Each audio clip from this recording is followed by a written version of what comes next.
Over the last decade, Pakistan and its people have faced repeated natural and man-made disasters. They find themselves being tested time and again. Their resilience is testament to a nation hardened by events out of their control.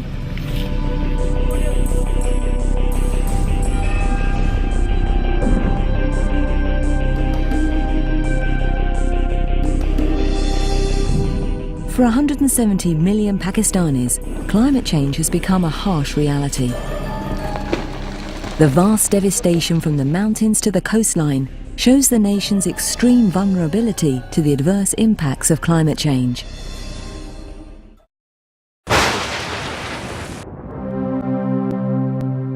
All over the country, people have been witnessing unique climate phenomena.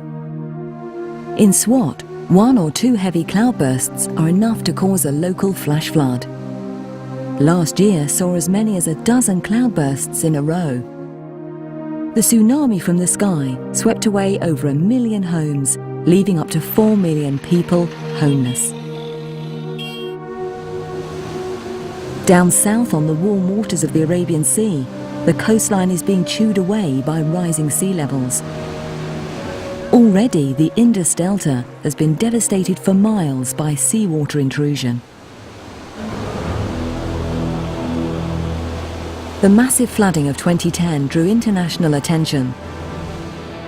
The World Meteorological Organization has drawn a direct link between the floods in Pakistan, and the link is one that says that although Pakistan is under normal circumstances certainly prone to floods during heavy rains, the fact is that climate change is producing more floods more frequently.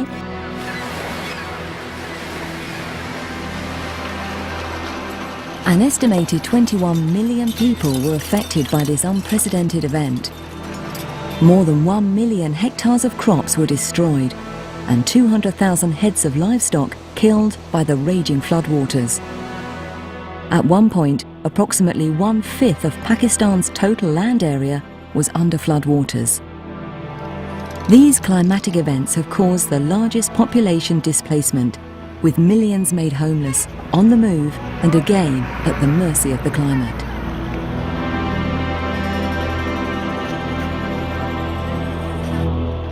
These unpredictable natural calamities have ruined just about every physical strand that knits the country together. Infrastructure, schools, health clinics, agricultural land, electricity and communications, including flood control and irrigation water regulation structures. All lay wasted and in need of rebuilding. Climate experts have anticipated more intense weather events in the near future. Earlier this year, they were proved right, as the province of Sindh was inundated yet again, increasing the vulnerability of the old, the women and the children.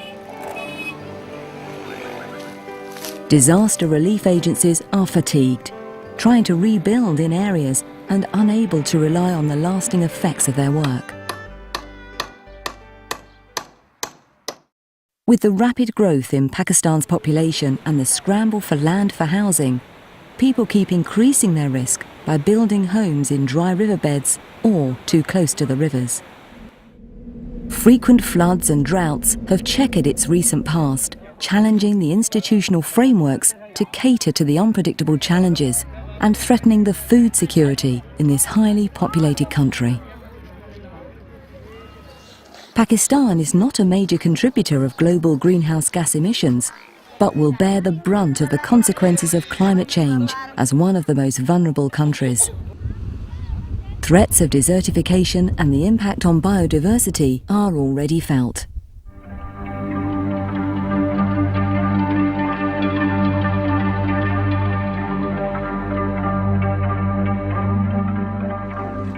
Scientists warn that receding glaciers in high mountains will initially add to the flooding in the years to come before drying up. Nearly 3,500 lakes have already been formed as a result of melting glaciers in what is known as the Third Pole. Many of these lakes are vulnerable to bursting. The case of Adabad Lake brought these fears to life. as the waters formed a lake after a landslide near a large town, displacing families.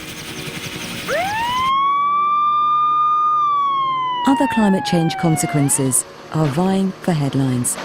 Waterborne diseases have raised alarm in densely populated urban centres that are highly vulnerable to disease and epidemics. This year alone, dengue fever claimed hundreds of lives, creating fears of more. These impacts come with a huge price tag.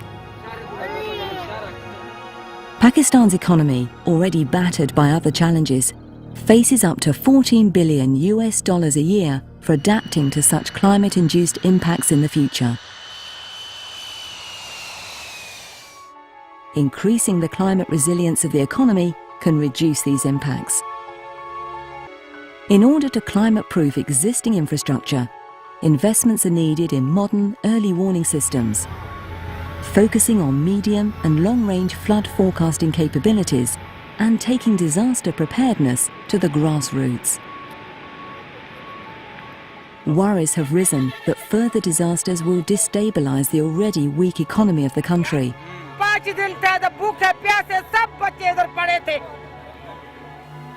These extreme weather events are a stark reminder for all countries to realize the shared consequences of international inactions.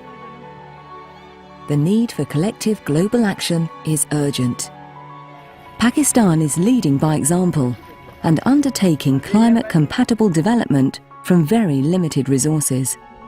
Pakistan needs $6 to $8 billion a year to invest to respond to its increasing vulnerability.